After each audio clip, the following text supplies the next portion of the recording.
ಅವನೊಬ್ಬ ಅವನಿಗೂ ಇವನಿಗೂ ಆಗ್ತಾ ಇರ್ಲಿಲ್ಲ.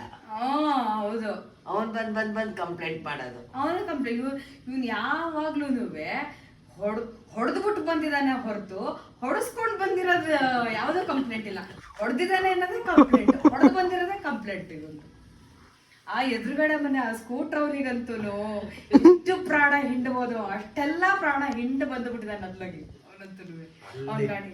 ಮೈಸೂರಲ್ಲಿ ಇವನು ಪಾಪು ಆಗಿದ್ದಾಗ ಆ 3 ಚಕ್ರ ಸೈಕಲ್ ಅಂತ ಅಂದ್ಬಿಡೋಣಮ್ಮ.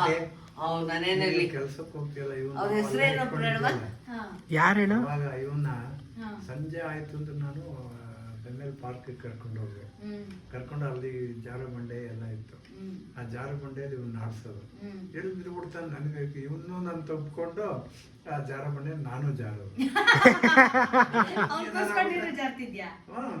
ಇವನೇನ್ ಮಾಡೋದು ಗೊತ್ತಾ? ತಾತ ನೀನ್ ಅಲ್ಲೇ ನಿಂತಿರೋದು, ಹೋಗ್ಬಿಟ್ಟು ಜಾರ್ಕೊಂಡ್ಬೇಕು. ಅವನ ಮಕ್ಕಳು ಬೇರೆ ಮಕ್ಕಳು ಎಲ್ಲ ಆಡ್ತಿರೋರು. ನಾನು ಒಬ್ಬನೇ ಆಡ್ಬೇಕು, ನೀನ್ ಬರ್ಬೇಡ. ಬೆಳ್ಳಕ್ಕಿದ್ದ ಅಲ್ವಾ ಇವನ್ಗೆ ಒಂದು ಸ್ಕ್ರಾಚ್ ಹೆಣ್ಮಕ್ಳು ಬಂದ್ರೆ ಅವರಿಂದ ಇವನ್ ಬಂದು ಕೂತ್ಕೊಂಡು ಧಡ ಅಲ್ಲ ಕೆಳಗಡೆ ಮರಳು ಹಾಕಿದ್ರು. ಆಮೇಲೆ ಇದಕ್ಕೆ ತೆಗೆದ್ಬಿಟ್ರ. ಮರಳ ಇರ್ಲಿಲ್ಲ. ಹುಡುಗರೆಲ್ಲ ಆಡ್ತಾರೆ, ಪೆಟ್ ಮಾಡ್ಕೋತಾರೆ ಅಂತ ಏನೋ ಆ ಮರಳೆಲ್ಲ ತೆಗೆದ್ಬಿಟ್ರು. ಆ ಮರಳು ಇದ್ದಿದ್ರೆ ಇವ್ರಿಗೆ ಅಷ್ಟು ಏಟ್ ಆಗ್ತಿತ್ತಿಲ್ಲ. ಮರಳ ಮೇಲೆ ಬೀಳೋರು. ನನ್ಗೆ ಗಾಬರಿ ಅಂದ್ರೆ ಗಾಬರಿ. ನನಗೆ ಆ ಕಡೆ ನೋಡೋಂಗಿಲ್ಲ ಏನಿಲ್ಲ.